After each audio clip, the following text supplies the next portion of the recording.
원달러 환율이 또다시 난리가 났습니다. 예, 1,400원을 넘어섰습니다. 역외 차액 결제 선물한 시장, 일명 NDF 시장에서 말입니다. 진짜 많이 올라갔죠. 심지어 1,401원까지도 올라갔었어요. 1,400대가 넘었어요. 이제 시장은요, 뭐 우리가 이야기하는 것처럼 그냥 1,400원이 유노멀이다, 그렇게 이야기하는 것이 맞을지도 모르겠습니다. 예, 그만큼 말입니다. 시장에 환율에 대한 공포감은 굉장히 크지 않나, 저는 그런 생각을 해봅니다. 그만큼 전쟁에 대한 상황이 굉장하다는 거예요. 지금 우크라이나 러시아 전쟁은요, 기본적으로 말입니다.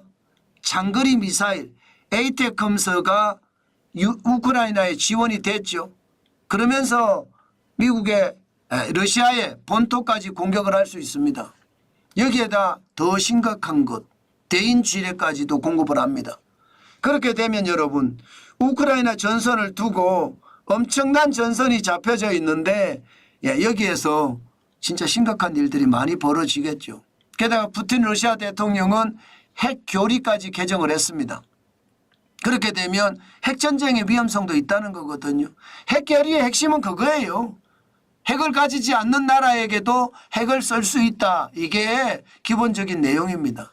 그것을 생각을 해보면 지금 국제 정세가 엄청나게 불안하니까 원달러 환율이 계속 올라가고 있는 것, 저는 당연하다고 생각을 합니다. 당연히 말입니다. 위험이 가중이 되면 달러 인덱스가 올라갑니다. 지금 달러 인덱스가 2024년 11월 20일 106.7입니다. 연중 최고치예요. 계속 올라가고 있잖아요.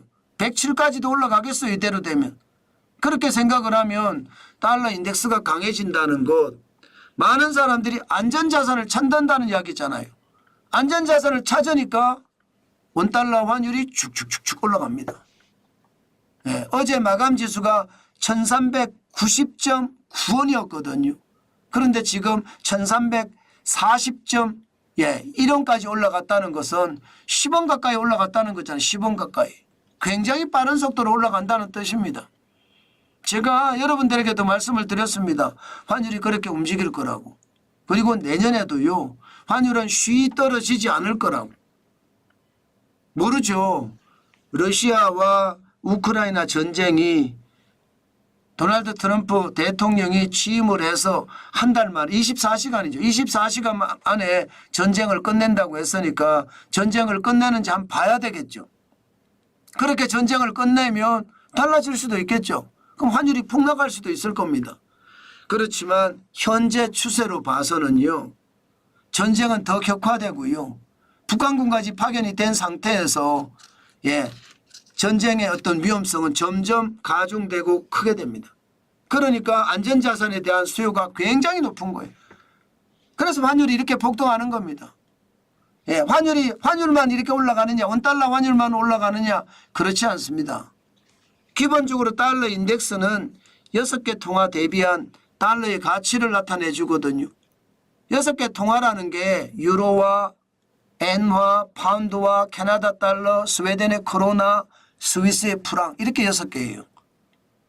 이 가치가 떨어졌다는 것은 유럽에서 전쟁이 일어나고 있으니까 돈의 가치가 좀 무서워지는 거고, 달러는 미국의 달러니까 달러의 가치는 올라가는 거겠죠. 게다가 전쟁의 위험성이 항상 생기면 달러의 어떤 수요가 많아지고, 달러의 수요가 많아지니까 가치가 계속 올라가는 거.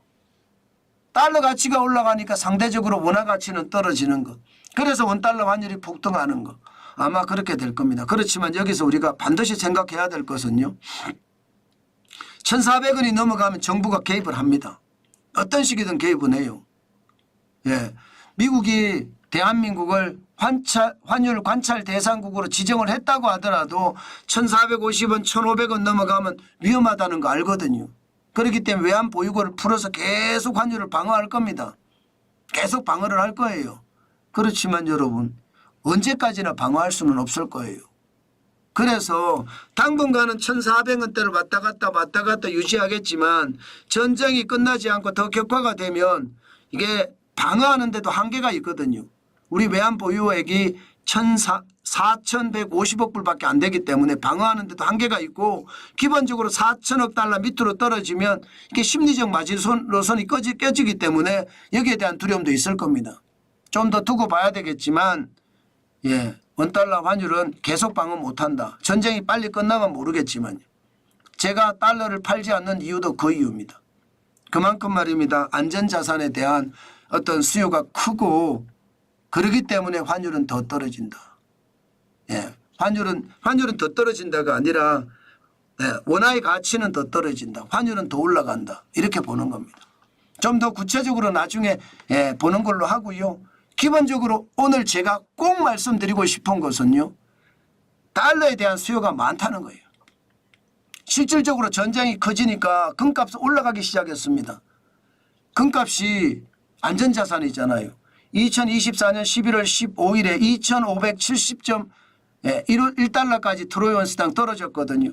그런데 11월 20일에는 2,653.4달러까지 올라갔으니까 올라가고 있습니다. 마찬가지로 비트코인도 지금 하늘 높은 줄 모르고 올라가고 있습니다.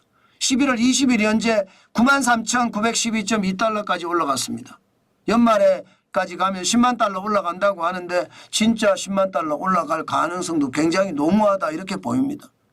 아마 트럼프 대통령이 제47대 대통령으로 취임을 하고 국가 전략자산으로 비트코인을 100만 개 정도 쌓는다고 했으니까 쌓을 때 비로소 더 많이 올라갈 수도 있을 거다. 저는 그렇게 생각합니다.